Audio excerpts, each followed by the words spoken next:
Hi friends, please subscribe to Amravati Media and press the bell icon for more latest updates. Jagan మావిగన్ slogan వెనుక భారీ plan.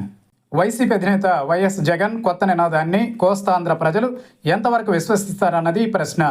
తాజాగా జగన్ ప్రతిపాదించిన మావిగన్ పేరుతో కొత్త పేరును తెరపైకి తెచ్చారు.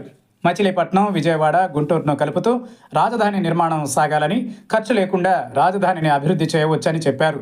అంటే భూ సమీకరణ చేయకుండానే రాజధాని నిర్మాణం చేయవచ్చునన్నది జగన్ నూతన ప్రతిపాదన. ఈ ప్రతిపాదనతో కోస్తాంధ్రలో పార్టీకి కొంత ఊపు తేవాలన్న ఆలోచన జగన్లో కనపడుతుందన్న వ్యాఖ్యలు వినిపిస్తున్నాయి. ప్రస్తుతం విజయవాడ, గుంటూరు మధ్యలోనే ఈ అమరావతి ప్రాంతం ఉంది.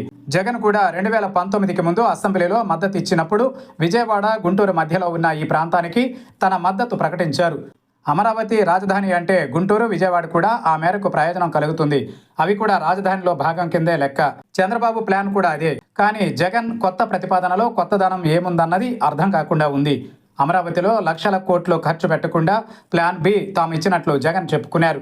రాయలసీమ, ఉత్తరాంధ్రలో వైసీపీ ఇటీవల కాలంలో కొంత బలం పుంజుకుంది.